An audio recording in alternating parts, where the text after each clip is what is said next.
जय जिनेन्द्र। जय। पढ़ाई कैसे चल रही है? मेरी चल आवाज रही है मैम। अच्छी चल रही है चल रही है मैम। ना? अच्छा अच्छा। अभी हमें समय सार का से 19वीं 19वीं गाथा तक हुआ था शायद हमारा।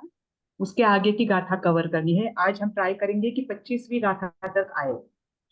पर वो गाथा शुरू करने से पहले मैं आपको बताती हूँ कि अब आगे की जो गाथा है इसमें अप्रतिबुद्ध जीव जो है, जैसे कि अज्ञानी जीव, प्रतिबुद्ध और अप्रतिबुद्ध, ये दो शब्द बताए गए हैं। जो अज्ञानी जीव है उसे अप्रतिबुद्ध कहा है, और जो ज्ञानी है, जो जानता है, वह है प्रतिबुद्ध। ठीक। उसी जो गाथा चलेगी उसमें ही एक शब्द आएगा असंबुद्ध और संबुद्ध, या फिर समूढ़ और असमूढ़। तो समूढ़ का अर्थ होता है अज्ञानी जीव और असमूढ़ का अर्थ होता है ज्ञानी जीव। ठीक। अब इन्हें ही लेकर गाथाएं चलेगी कि हम अज्ञानतावश हम क्या क्या करके बैठते हैं और किस प्रकार हम अपना ही नुकसान करते हैं। अगर हम वास्तविक स्वरूप को जाने, आत्मा के वास्तविक स्वरूप को जाने, तो हम क्या कर सकते हैं? ज्ञानी बन सकते हैं, प्रतिबुद्ध बन सकते हैं, या फिर असमूढ़ बन सकते हैं। ठीक। रिकॉर्डिंग चल रही है ना?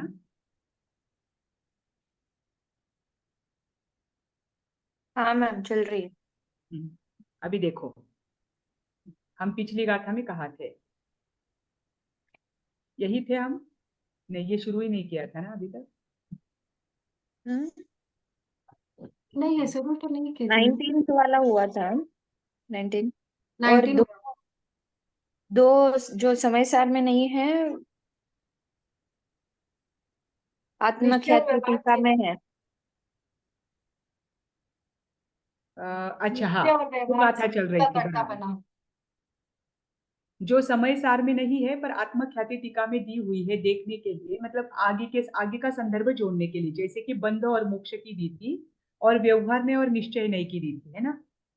या देखो, बताती हूँ। अब अज्ञानी का लक्षण शुरू करने के पहले उन्होंने क्या की है, दो गाथाएं दी है आत्मख्याति टीका में। ठीक। उन्होंने क्या कहा है कि अज्ञानी जीव कैसा होता है और ज्ञानी जीव कैसा होता है। जो अज्ञानी जीव होता है उसका बंध होता है, और जो ज्ञानी होता है उसका क्या होता है? मोक्ष होता है। क्यों? उसी को ही लेकर हमने एक गाथा देखी थी।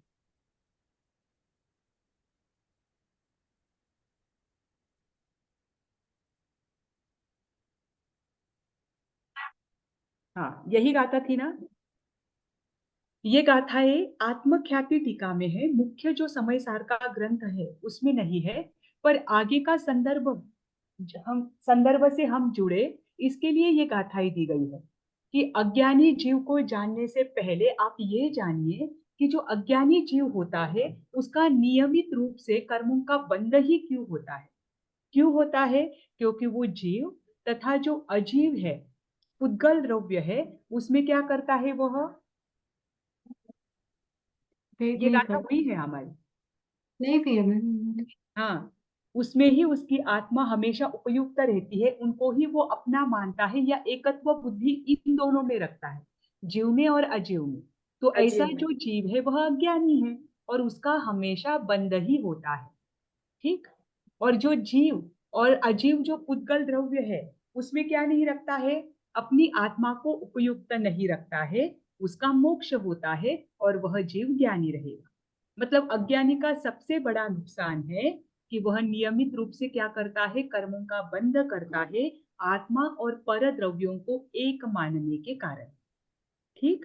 ये गाथा पहली दी थी उन्होंने। और उसके बाद आगे की गाथा दी थी कि जिस भाव का जो कर्ता होता है, जैसे कि निश्चय ने और व्यवहार ने, दोनों दृष्टि से आत्मा को कर्ता कहा है ना? आत्मा स्वयं कर्मों का कर्ता भी है, भोक्ता भी है, हम ये भी कहते हैं। पर निश्चय ने तो मानता नहीं है कर्मों को।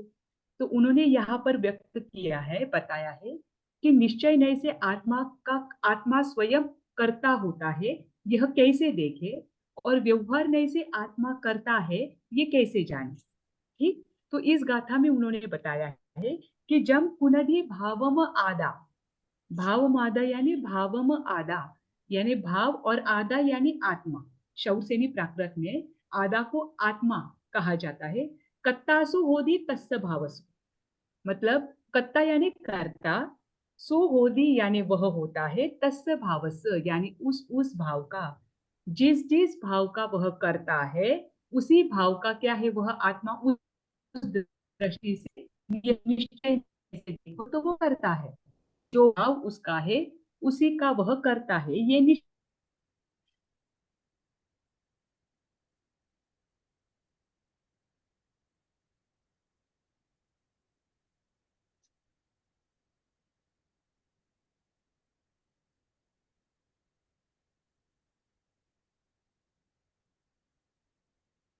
मैम आपकी आवाज नहीं आ रही है।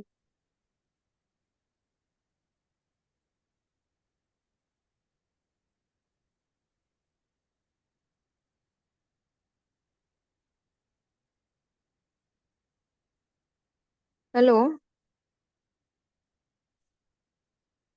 शायद मैम का नेटवर्क चला गया है। अच्छा, मैं सोची मेरा गया क्या। नहीं नहीं, मैम का गया शायद। हाँ, आ गए मैम। आ रही है आवाज? हाँ, हाँ, अभी आ रही है मैम। अभी यहाँ देखिए, निश्चय और व्यवहार ये दोनों भी कर्ता मानते हैं, पर निश्चय पर द्रव्यों को नहीं मानता। निश्चय मात्र किसे जानता है? आत्मा को जानता है, आत्मा के उपयोग लक्षण को जानता है। ठीक। तो निश्चय क्या कहता है कि आत्मा जिस समय जिन भावों को जानता है, जिन भावों को स्वीकार करता है, जिन भावों को वो करता है, उसी भाव का वह करता है। वह पुद्गल कर्मों का करता मैं नहीं जानता। आत्मा करता है तो किसका करता है? भावों का करता है। ठीक। और व्यवहार में क्या कहता है कि वो जो भाव आए हैं, उन भावों के कारण जो कर्म आत्मा की ओर आकृष्ट हुए हैं, उसका आत्मा करता है। ठीक। तो यहाँ पर अभी आगे की गाथा में जो समय सार की मूल गाथाएं है, उसमें अज्ञानी का लक्षण बताते हैं। तो आपको ध्यान देना है, ऐसा आचार्य श्री जी कहते हैं कि निश्चय नहीं से आप आत्मा के स्वरूप को जानो, व्यवहार नहीं से भी देखो, पर व्यवहार नहीं से मात्र देखने का ही काम करना है, बाद में उसे छोड़ देना है जब आप निश्चय से उसका अनुभव करने लग जाओ। ठीक। निश्चय से जब हम अपने स्वरूप का अनुभव करने लगते हैं, तब व्यवहार की हमें अपेक्षा नहीं होती। ठीक। अब इसके बाद जो मूल गाथा है वो आती है। देखिए, तीनों गाथा एक साथ दी है क्योंकि तीनों एक दूसरे से जुड़ी हुई है, और वो कंप्लीट वही होती है। मैं पहले आपको शब्दशः अर्थ बताती हूँ और फिर बताती हूँ सचित अचित मिश्र क्या है। ठीक। अभी देखो, अहम ईदम, ईदम यानी यह, अहम ईदम यानी यह मैं हूं। ठीक।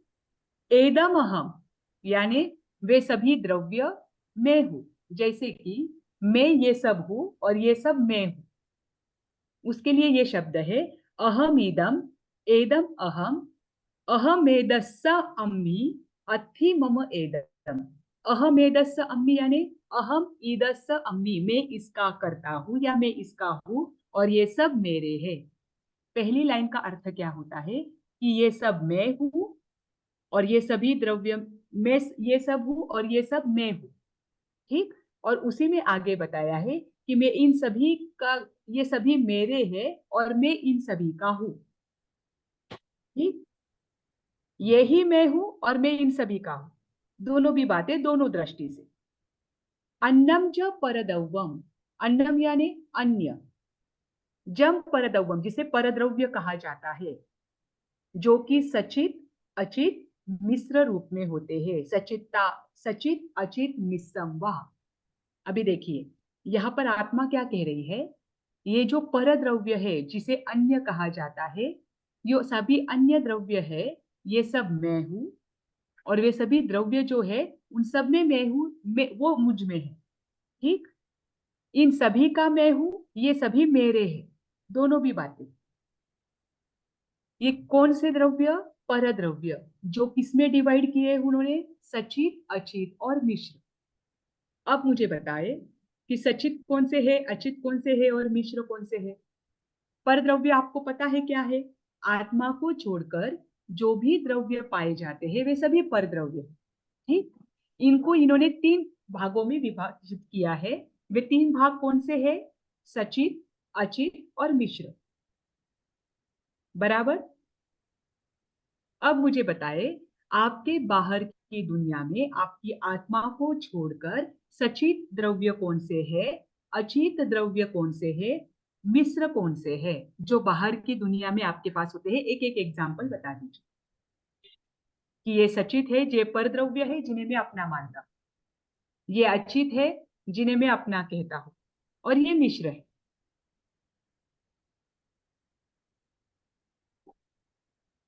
कोई बता सकता है?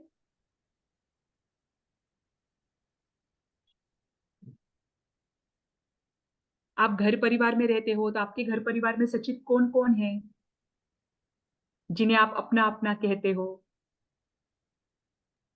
Family members. हाँ, बराबर। इनको आप समझो, एक एग्जाम्पल है। हाँ, ये इसमें सचित में आप कुछ भी ले सकते हो, ये मोटा मोटा रूप में एग्जाम्पल है। सचित में क्या आएगा? आपके पारिवारिक जन, है ना, जिसमें जीव है। अचित में क्या आएगा? प्रॉपर्टीज। नो। जो घर में रह रहे मैम वो सब वो अच्छे। परिग्रह है मैम। हाँ। तो क्या आएगा? एग्जाम्पल बताइए एक हाथ। घर। घर है। हाँ, कपड़े। घर है आपके, कपड़े। ऑर्नामेंट्स आदि है आपकी, हाँ। छोटी चीजें है, वो सारी क्या है? अचित। और मिश्र क्या है? जैसे कि में आपने ऑर्नामेंट पकड़ा, ऑर्नामेंट के साथ अगर आपके कोई घर में है, उसमें उसके पास अचित चीजें भी है, वो भी आपकी है, और वो व्यक्ति भी आपका है। ठीक, जैसे कि आत्मख्याति टीका में दिया है कि वस्त्राभूषण के साथ रही हुई स्त्री, स्त्री भी सचित है, आभूषण जो है वो अचित है, इसलिए ये मिश्र रूप हुआ, सचित और अचित दोनों आ गए। ठीक, इनको अब यहाँ पर मोटा मोटे रूप में बताया है, आगे आपको और क्लियर करेंगे। देखो, पहले गाथा ये देखो। हाँ, कि इन सब में हम क्या करते हैं? ये सब मेरे हैं, मैं इन सब का हूं, ऐसा भाव इन पर द्रव्यों में हमारा या जिसका भी रहता है वो अप्रतिबुद्ध जीव है। ठीक, अभी देखो नीचे क्या दिया है, नीचे की गाथा में, आसी मम, आसी ये पास्ट टेंस का रूप है। आसी का यानी था, आसी का अर्थ होता है था। आसी मम पूवम ईदम, पूवम यानी पूर्व में, ईदम यानी ये सब, मम यानी मेरे, पूर्व में ये सब मेरे थे। एदस अहमपि, और इन सब का मैं भी। एदस यानी इन सब का, अहम यानी मैं, पी यानी भी। आसी पूर्वम ही, पूर्व में भी ये सब मेरे थे और मैं भी इन सब का था। ये पास्ट टेंस है। ठीक, पहली लाइन, होहिदी पुनो मम ईदम, होहिदी यानी भविष्य में होंगे, पुनः ये भविष्य में क्या होंगे? मेरे होंगे। एदस्य अहमपि होसामी, एदस्य यानी इन सब का, अहम पी यानी मैं भी, होसामी यानी होऊंगा। इन दोनों लाइन में दोनों सेंटेंस दिए हैं। देखो, इन सबका मैं हूं, पहले इसमें वर्तमान काल दिया था। कौन से? अन्य जो परद्रव्य है जिनको आचार्य श्री जी ने सचित, अचित और मिश्र में विभाजित किया है, ऐसे सभी परद्रव्य मेरे हैं और मैं इन सबका हूं। ये पहले से गाथा में बताया। दूसरी गाथा में क्या बताया है कि पूर्व में भी मैं इन सबका था और ये भी मेरे थे, और भविष्य में भी ये सब मेरे होंगे और मैं इन सब का होऊंगा। तीनों काल बता दिए दोनों गाथा। ठीक, एयम तु असंबुद्धम, असंबुद्धम यानी अज्ञानी, है ना। आद वियप्पम, आद यानी आत्मा, वियप्पम यानी विकल्प, ऐसे विचार जो करता है वह असंबुद्धम है। उन्हें ही क्या कहा जाता है? सम्मूढ़ो, करेदी सम्मूढ़ो, करेदी यानी करता है और सम्मूढ़ो यानी सम्मूढ़। ठीक, अज्ञानी कहा जाता है। भूदत्थम जानंतो, जो भूतार्थ को जानता है, न करेदी वह ऐसा नहीं करता, ऐसे विकल्प उसके दिमाग में नहीं आते। दूतम असम्मूढ़ो, उन्हें हम क्या कहते हैं? असम्मूढ़ यानी ज्ञानी। ठीक, अब इसका पूरा अर्थ देखिए तीनों गाथाओं का मिलकर। अप्रतिबुद्ध किसे कहा जाता है कि जो पर जो अन्य द्रव्य है उन सबको वो जानता है कि ये सब मैं हूं, ये सब मेरे हैं, मैं इन सभी का हूं। सारे पुद्गल द्रव्य, ठीक, उसमें सचित अचित मिश्र सब आ जाएंगे। वापस वो क्या विकल्प करता है कि पास्ट टेंस में भी, भूतकाल में भी ये सब मेरे थे, मैं इन सब का था, और भविष्य में भी ये सब मेरे रहेंगे, मैं इन सब का रहूंगा। ऐसा जो विचार करता है वह क्या होता है? अज्ञानी। हाँ, अबूझ। अज्ञानी होता है, अप्रतिबुद्ध होता है, क्योंकि पर पदार्थ में ही क्या है, वह अपनापन मानता है, उसमें ही ये मेरा है ऐसा भाव रखता है, उसकी ममत्व बुद्धि वहां पर होती है। समझ पर गया जो समझ। भूतार्थ को जानता है, भूतार्थ यानी वास्तविकता, जो वास्तविकता को जानता है वह ऐसे विचार नहीं करता, और उसे ही असम्मूढ़ कहा गया है, यानी ज्ञानी कहा गया है।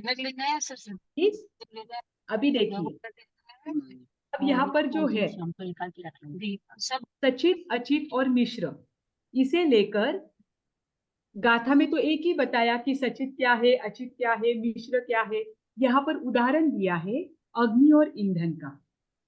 ईंधन यानी क्या होता है?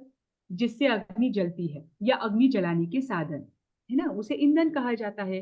जैसे कि क्या होता है वो, पेट्रोल हो, जलाने का कोई भी फ्यूल हो। और क्या होता है ईंधन में, क्या क्या आता है? ऑयल, फ्यूल, केरोसिन, है ना। केरोसिन, हाँ, डीजल, अभी पेट्रोल, देखिए जी, क्रूड ऑयल। जिससे, हाँ, जिससे अग्नि प्रज्वलित होती है, या अग्नि को जलाने के वे साधन है।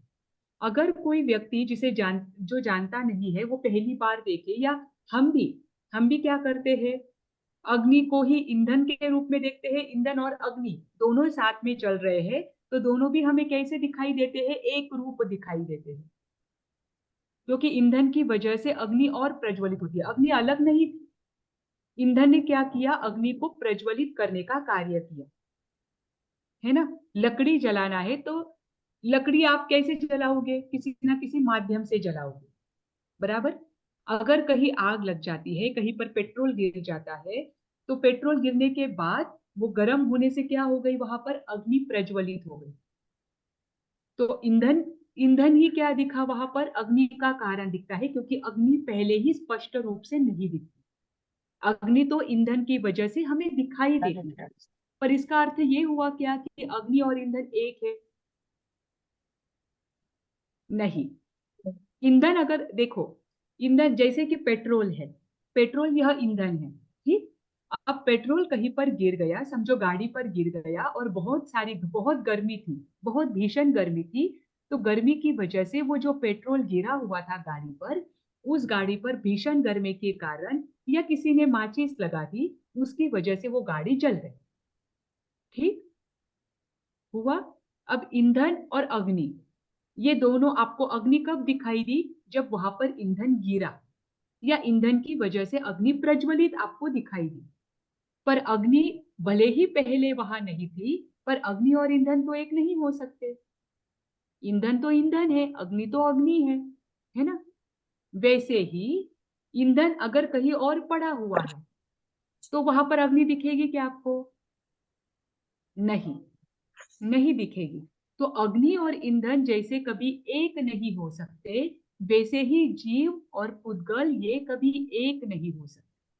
ना भूतकाल में ऐसा था, ना वर्तमान में ऐसा है, ना भविष्य में ऐसा होगा कि कभी भी अग्नि और ईंधन एक नहीं होंगे। वैसे ही कभी जीव और पुद्गल एक नहीं होंगे, ठीक।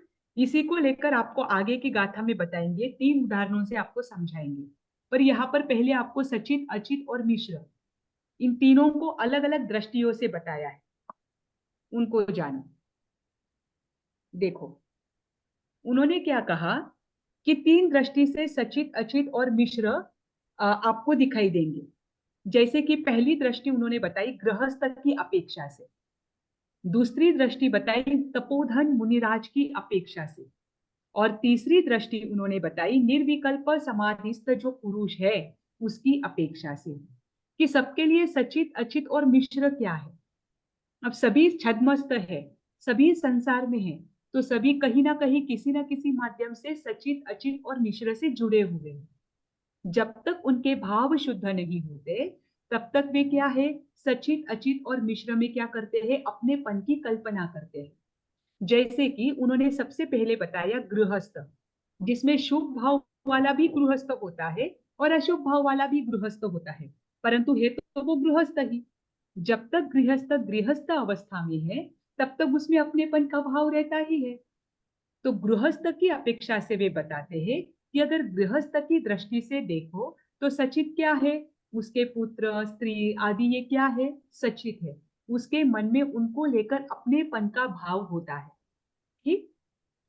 अचित क्या बताया, जो उनकी प्रॉपर्टी आदि है, भले ही वो गृहस्थ कितना भी शुभ भावों में बढ़ रहा है, वो धीरे धीरे क्या कर रहा है, परिग्रह का कम करता जा रहा है। परिग्रह पूरी तरह से कम करने के मार्ग पर है, पर जब तक वो गृहस्थ है तब तक उसके पास परिग्रह है, तब तक उसने परिग्रह को नहीं छोड़ा है।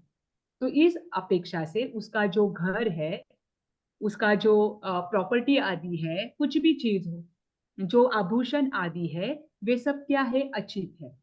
ठीक। और मिश्र में क्या आएगा, ये दोनों भी जहां जुड़े हुए हैं यही पर उन्होंने दिया है। जैसे कि आभूषण के साथ पुत्र हो, आभूषण के साथ स्त्री हो, आभूषण के साथ कुछ भी हो, तो ये दोनों तीनों जो है ये गृहस्थ की अपेक्षा से है कि गृहस्थ के मन में इन तीनों के प्रति कहीं ना कहीं अपनेपन का भाव होता है। और जब तक ये अपनेपन का भाव है तब तक वह जीव कैसा है, गृहस्थ अज्ञानी है, अप्रतिबुद्ध है। ठीक। अब दूसरी बात बताई, जो मुनिराज है, तपोधन मुनिराज है, यह भी छद्मस्त है। ठीक। अज्ञानी जीव कब तक रह सकता है, 12वें गुणस्थान में जाता है तब तक। 12वें गुणस्थान के बाद तो वो ज्ञानी ही हो जाता है। ज्ञानी तो वैसे वो 6ठे 7वें से ही हो जाता है, लेकिन अभी भी वो छद्मस्त है ना। जब तक छद्मस्त है तब तक क्या है, उसके अंदर मोह है। और जब तक मोह है तब तक अपनेपन का भाव कहीं ना कहीं किसी ना किसी माध्यम से होता है। ठीक। तो दूसरी दृष्टि उन्होंने बताई, वो किसकी बताई, तपोधन मुनिराज की अपेक्षा। अब मुनिराज है, हम साधु संत जी देखते हैं, 5वां आ रहा है, वो धर्म ध्यान में स्थित होते हैं, परंतु है अभी भी छद्मस्त।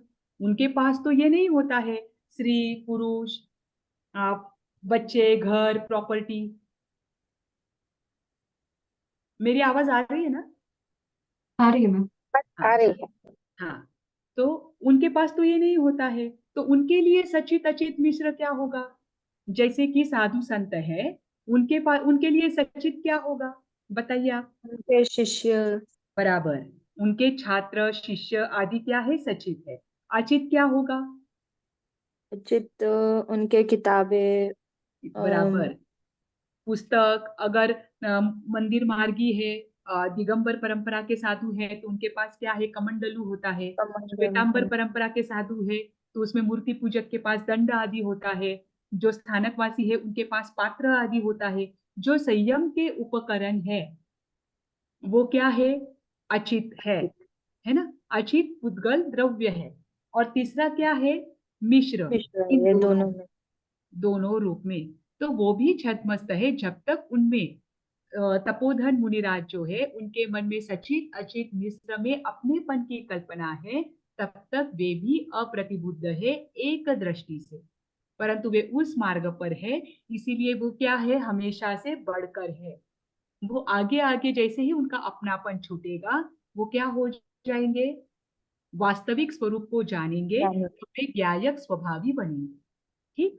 और तीसरी दृष्टि बताई है, निर्विकल्प समाधिस्थ जो परम समाधि में लीन है, ऐसे साधु संत जो अप्रमत्त भाव में है, परंतु अभी तक निरंतर आत्म ध्यान में उन्होंने एक मुहूर्त नहीं बिताया। देखो यहाँ एक बात बहुत अच्छे से बताई है कि कोई भी जीव हो, अगर निरंतर एक मुहूर्त तक, एक तो वास्तविक तो अंतर मुहूर्त ही बताया है, यहाँ पर ऐसा बताया है कि मुहूर्त से थोड़े समय कम तक अगर निरंतर वह आत्मा पर स्थित रहे, अपने आत्मा को जानने का प्रयास करे और उन्हीं भावों में निरंतर वह अंतर मुहूर्त तक रहे, तो ये निश्चय है कि वह केवल ज्ञान को ही प्राप्त करेगा। इसीलिए यहाँ पर पुनः उन्होंने बताया है कि ऐसा जीव जो निर्विकल्प समाधि में है, परंतु अभी तक उन्होंने क्या नहीं किया है, परम समाधि को प्राप्त नहीं किया है, ऐसे पुरुष की अपेक्षा जब तक उनको वो परम परम तत्व की प्राप्ति नहीं होती, उच्च ज्ञायक भाव के स्वरूप में वे नहीं आते, तब तक की जो उनकी निर्विकल्प समाधि है, ऐसे व्यक्ति इनमें भी कहीं ना कहीं अपनापन का भाव होता है, क्योंकि वह सचित अचित और मिश्र रूप परद्रव्यों को कहीं ना कहीं अपना मानते हैं। तो उनके दृष्टि से सचित अचित और मिश्र क्या होगा? आप सोचिए, निर्विकल्प है, समाधिस्थ है, अब तो वो तो आगे बढ़ रहे हैं, आगे कभी ना कभी परम समाधि में वो स्थित भी हो जाएंगे। ऐसे जो पुरुष है, ऐसी जो आत्माएं हैं, उनके लिए सचित अचित और मिश्र रूप क्या हो सकता है? सोचिए। हम्म, सचित चार घाती कर्म। चार घाती कर्म तो अचित हुए। अचित में आएंगे, हाँ। देखिए, आप तो नजदीक है, आप उल्टा अगर करो तो आ सकता है। राग द्वेष, जो राग बाधा है हाँ, वो प्रकट बराबर, होगी। हाँ, करेक्ट। जो हमारे भाव है, हमने एक गाथा में पीछे देखा था कि जो हमारे भाव है, वो भाव भी क्या है? सचित जीव रूप है, क्योंकि वो जीव के भाव है ना? जीव उपयोग लक्षण वाला होता है। उपयोग लक्षण यानी भाव युक्त होना ही है। तो जिनके अंदर जो राग पेशादी भाव है, क्योंकि अभी तक उन्होंने क्या नहीं किया है? परम अगर समाधि को मिला। हाँ, अभी तक उन्होंने उस अवस्था को प्राप्त नहीं किया है, तो उनके अंदर जो भाव चलते हैं, अब वो समाधि में है, ध्यान में है, तो उनके अंदर क्या रहेगा? मात्र भाव और कर्म, इनके साथ ही उनका खेल रहे।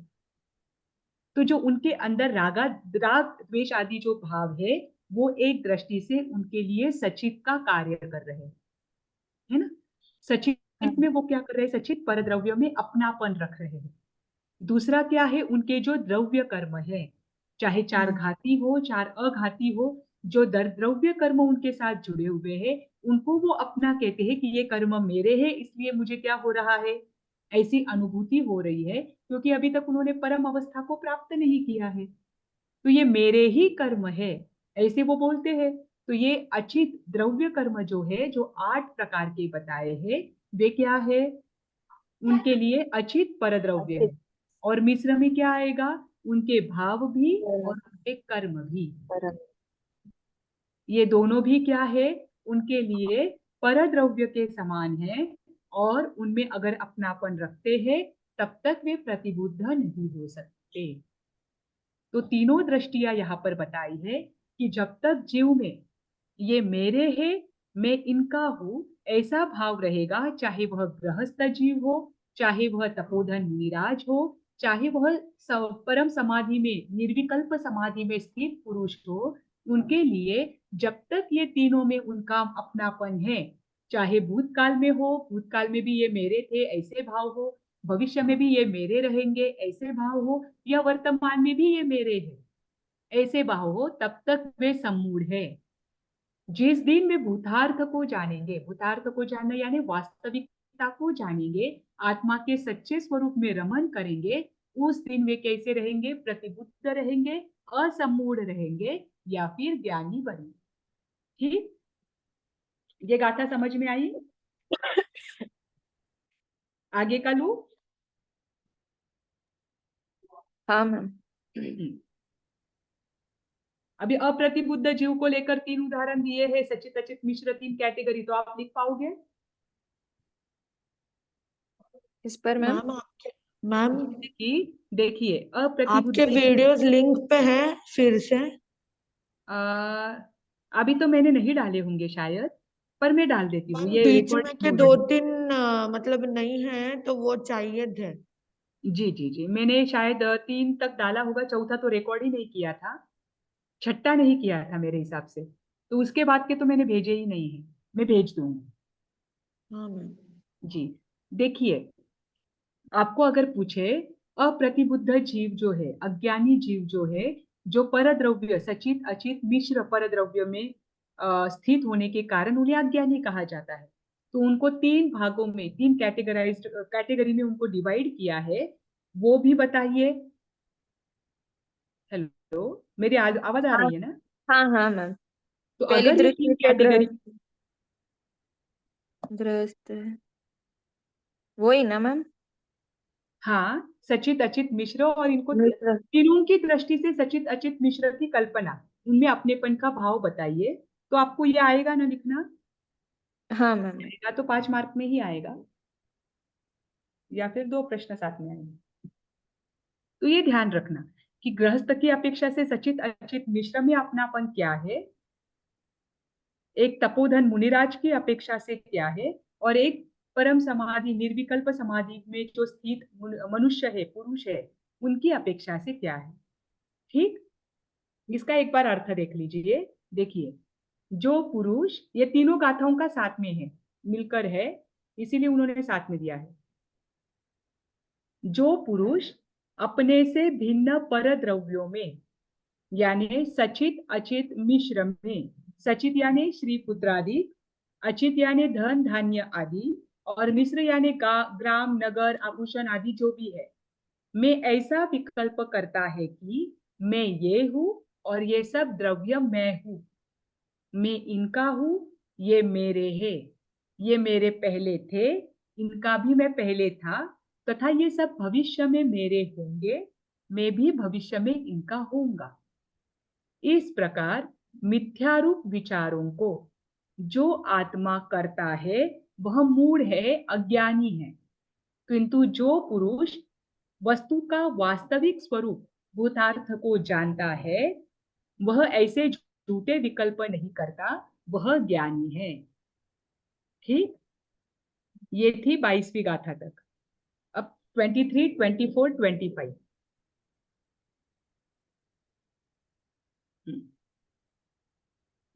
अब देखिए 23 गाथा देखिए। अन्नान मोहित मदी, यानी अज्ञान मोहित मति, जिस पुरुष की कैसी है? मोहित मति है, अज्ञानी है वह, है ना, मोह से युक्त है। मज्झमीनम, उसमें अपनेपन का भाव होना। भनदी, यानी कहा है। पुद्गल द्रव्यम, यानी पुद्गल द्रव्य में। बद्धम अबद्धम च, बद्ध और अबद्ध, जो बद्ध और अबद्ध पुद्गल द्रव्य है उनमें, और च यानी और, तथा तह जीवो बहुभाव संयुक्तो, और जो जीव बहुत सारे भावों से युक्त है, ऐसा जीव कैसा है? अन्नान मोहित मदि, अन्नान अज्ञान मोहित और मति वाला है। मदि यानी मति। ठीक, इनका एक साथ में अर्थ भी दिखाऊंगी, क्योंकि तीनों का मिलकर वापस एक गाथा बनेगी। अभी देख लो, आगे देखो। सौवनु नान दिठो, सौवनु मतलब क्या? सर्वज्ञ, नान यानी ज्ञान, दिठो यानी दिखता है, यानी देखा गया है, सर्वज्ञ के द्वारा ज्ञान से देखा गया है।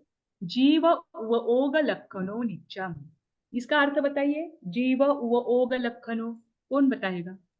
जीव का उपयोग लक्षण है। बराबर। जी, और नित्यम यानी नित्य, जीव नित्य उपयोग लक्षण वाला होता है, ऐसा कौन कहते हैं? सौवन्नु, सौवन्नु यानी कौन? सर्वज्ञ। करेक्ट। कहसो पोगल दव्वी बूदो, कहसो यानी, ऐसा कहते हैं। हाँ, पोगल दव्वी बूदो यानी, उद्गल उद्गल द्रव्य द्रव्य भूत। बोधम हाँ, है। भूत, भूतो यानी भूत, उद्गल, भूत कहसो यानी कैसे, प्रश्न है ये। उद्गल द्रव्य भूत मतलब जीव तो सदा उपयोग लक्षण वाला होता है, तो सर्वज्ञ कहते हैं कि वह पुद्गल द्रव्यभूत कैसे हो सकता है। जम भनसी मज्झमीनम, मज्झमीनम यानी मेरा, अपनापन जानना। भनसी यानी कहता है। तो सर्वज्ञ क्या कहते हैं कि जीव तो सदा उपयोग लक्षण वाला है, वो तो पुद्गल द्रव्यभूत कभी हो नहीं सकता। फिर भी अज्ञान व्यक्ति क्या करता है? जो मोहित है, जो मोह से मूढ़ हो चुका है, वो क्या करता है? बोलता है कि ये सब मेरे है ना। अभी देखो, यदि यानी यदि, सो पुद्गल द्रव्यभूतो यानी अगर, सो यानी वह यानी कौन, जीव, जीव अगर पुद्गल द्रव्यभूत हो जाए तो जीवत्तम आगदम ईदर, तो क्या होगा, पुद्गल द्रव्य भी जीवत्व को प्राप्त करेगा, बरोबर। हम्म तो सबको वत्तुम, और अगर ऐसा होता है कि जीव पुद्गल द्रव्य रूप बने और पुद्गल जीव रूप बने, तो ही तू ऐसा कह सकता है कि ये पुद्गल द्रव्य मेरे हैं। आचार्य श्री जी अब नीचे क्या कहते हैं देखो, कि सर्वज्ञ ने कहा है कि जीव सदा उपयोग लक्षण वाला है, तो ऐसा कैसे हो सकता है कि जीव पुद्गल बन जाए। पर अगर ऐसा हो, अगर आप कहते हो कि जीव अगर वो पुद्गल द्रव्यभूत बन जाता है, मतलब वो पुद्गल में मिक्स हो जाता है जीव, और जीव की तरह पुद्गल भी क्या बन जाता है, उपयोग लक्षण वाला बन जाता है, और जीव भी पुद्गल के लक्षण वाला बन जाता है, तो ही तुम ये कह सकते हो कि ये मेरे हैं, अन्यथा तुम ये नहीं कह सकते।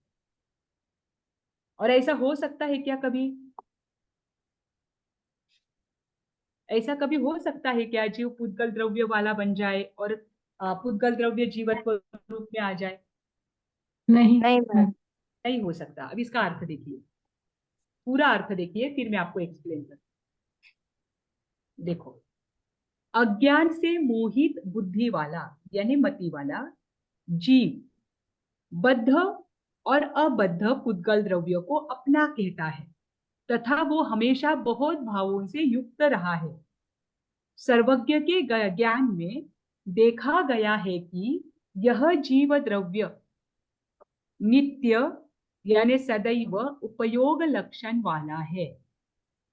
यह पुद्गल द्रव्य रूप कैसे हो सकता है, क्योंकि जीव कैसा है, उपयोग लक्षण वाला है, जिससे कहता है कि ये मेरे है।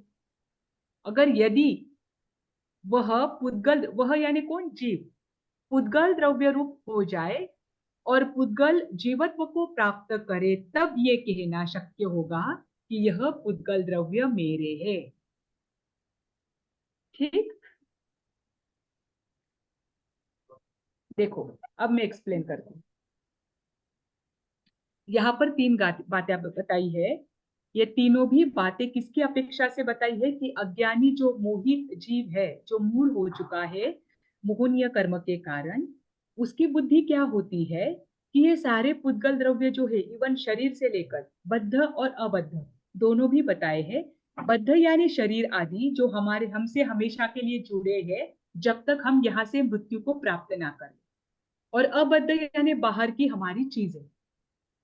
ठीक, बद्ध और अबद्ध ये दोनों ही पुद्गल द्रव्य को हम क्या कहते हैं कि ये मेरे है। हम हमेशा क्या कहते हैं, ये शरीर मेरा है, शरीर की सार संभाल करते हैं, बाहर के पुद्गल आदि जो द्रव्य है वो मेरे है। तो जब तक हम इन पुद्गल द्रव्यों को अपना कहते हैं, तो हम बहुत सारे विकल्पों में हमेशा रहते हैं, कुछ ना कुछ विकल्प हमारे चलते ही रहते हैं, तो हमारे बहुत भावों से युक्त होकर हम रहते हैं, हम एकीभूत नहीं हो पाते, एकमात्र आत्मा पर हमारा ध्यान नहीं होता। ठीक, तो ये जो जीव है वो अज्ञानी है, मोहित है। उसी को लेकर आचार्य श्री जी आगे कहते हैं कि सर्वज्ञों ने अपने ज्ञान में देखा है, क्या देखा है, कि जीव नित्य उपयोग लक्षण वाला है। अब जीव और पुद्गल दो द्रव्य है, जीव का लक्षण है उपयोग और पुद्गल का लक्षण क्या है, स्पर्श वर्ण गंध। क्या है, स्पर्श वर्ण गंध। वर्ण स्पर्श गलन, गंध रस से तो सहित होना, पर पुद्गल का लक्षण क्या है, सड़न गलन, हाँ, सड़न गलन पुरन। सड़न हाँ गलन विध्वंसन युक्त होना, ये हाँ पुद्गल का लक्षण है। अब जीव क्या कहते हैं, ये मेरे है। अगर ये उनके है तो सर्वज्ञ क्या कहते हैं कि अगर ये पुद्गल द्रव्य जीव के है, तो वो जीव रूप हो जाए, या फिर जीव पुद्गल रूप हो जाए। जीव में पुद्गल का लक्षण क्यों नहीं आता, और पुद्गल में जीव का लक्षण क्यों नहीं जाता। जैसे कि स्थानांक सूत्र में बताया है कि पूर्ण संपूर्ण लोक में 6 बातें कभी भी नहीं बदलती। उसमें पहली 2 बातें कौन सी बताई है, कि जीव कभी अजीव रूप नहीं हो सकता और अजीव कभी जीव रूप नहीं हो सकता, जीवने वाला। है ना। अजीव में कभी भी जीवत्व जैसा उपयोग लक्षण नहीं आएगा, और ना ही जीव कभी क्या होगा, नाश को प्राप्त होगा। जीव तो सदैव नित्य परिणामी है।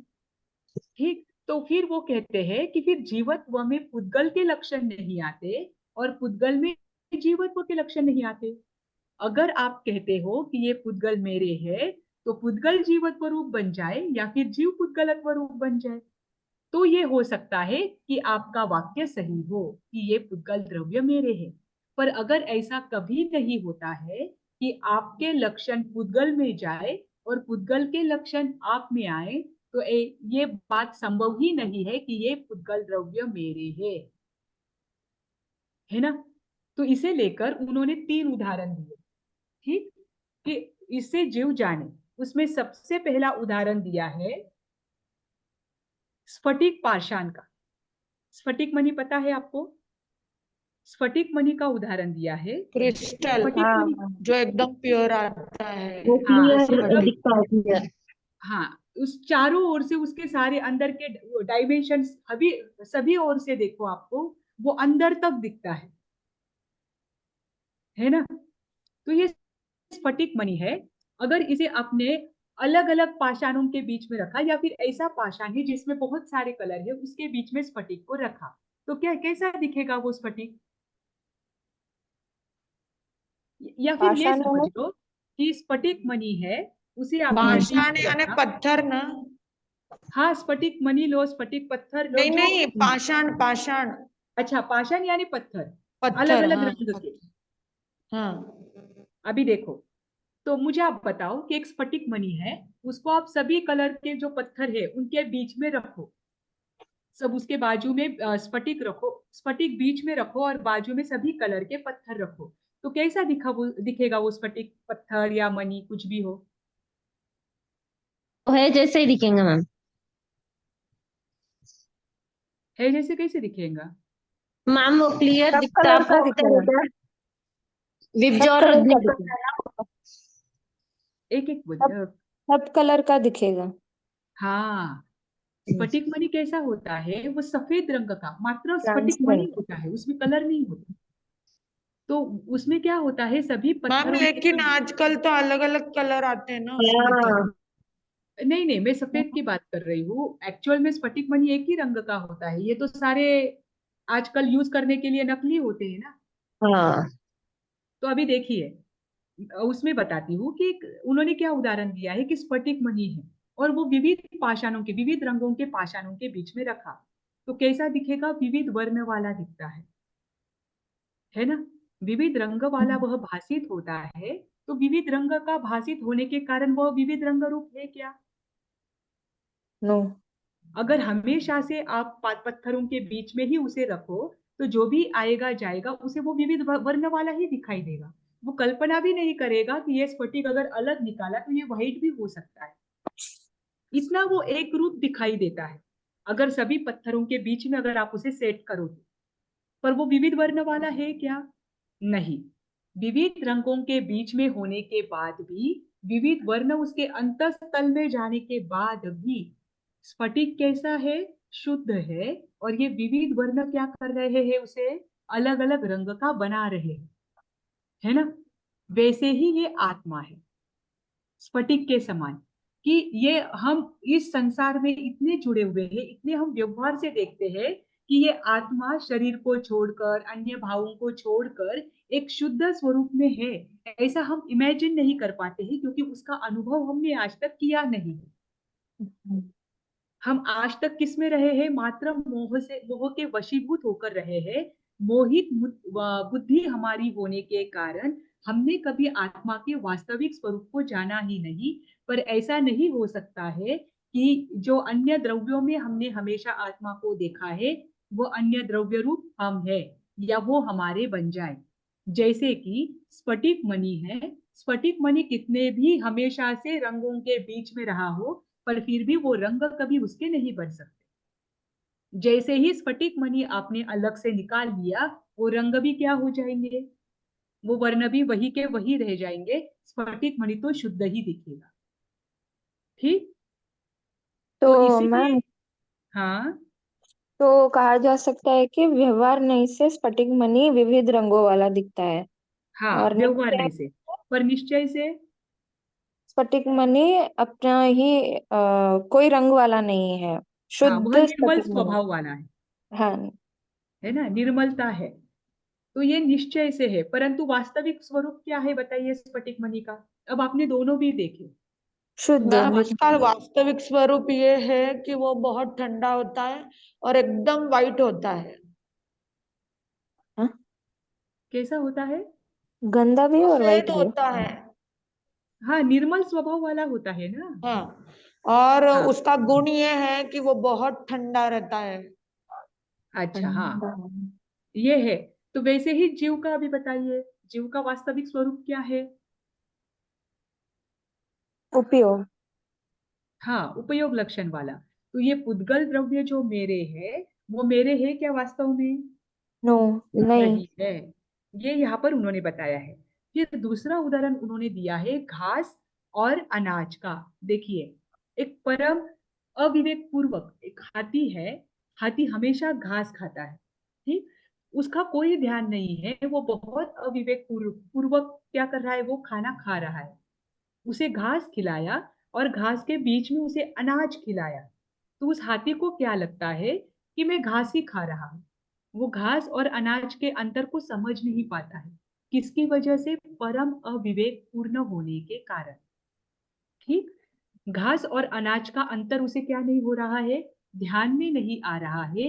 वैसा ही जो मोहित बुद्धि वाला जीव है, वो भी किसके समान होता है? हाथी के समान।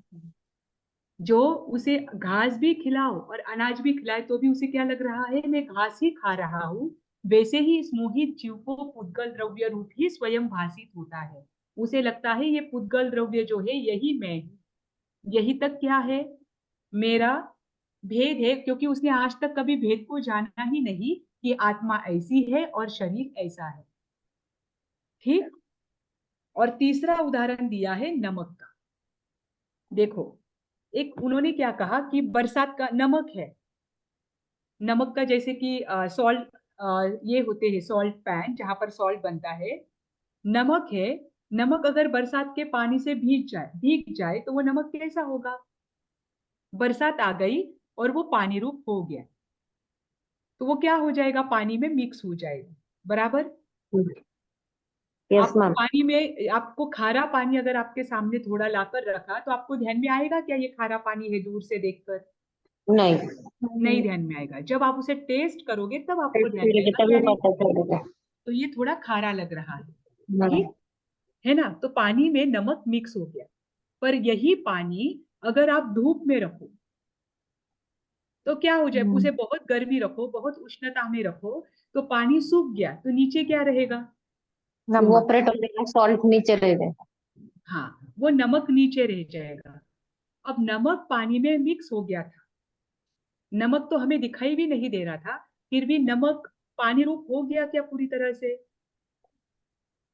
नहीं, एक टाइम आने नहीं। पे निकल गए एक दोनों। टाइम आने पर निकल गया, भले ही वो उस हाँ। समय के लिए पानी रूप हुआ हो, हाँ।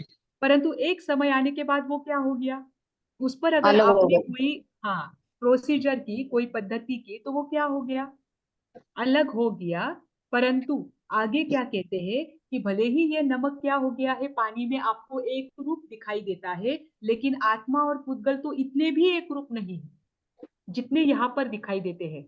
जैसे कि उन्होंने बताया, जैसे कि पुद्गल का प्रत्येक द्रव्य का स्वभाव है कि वो अनंत धर्मों से युक्त है, उसमें विरोधी धर्म भी पाए जाते हैं। तो आप नमक में जो पानी है उसमें आप खारापन भी पा सकते हो, जो कि नमक की देन है। आप ये कह सकते हो कि ये पानी खारा है, परंतु आप ये कभी नहीं कह सकते कि ये जीव पुद्गल द्रव्य रूप है। ये पुद्गल का एक भी गुण इस जीव में आया है। देखो, उन्होंने ये बात यहाँ पर इतनी सूक्ष्मता से बताई है कि एक बार के लिए पुद्गल पुद्गल अगर एक एक में एक मिल जाए तो उसमें नमक का खारापन उस पानी में जा सकता है।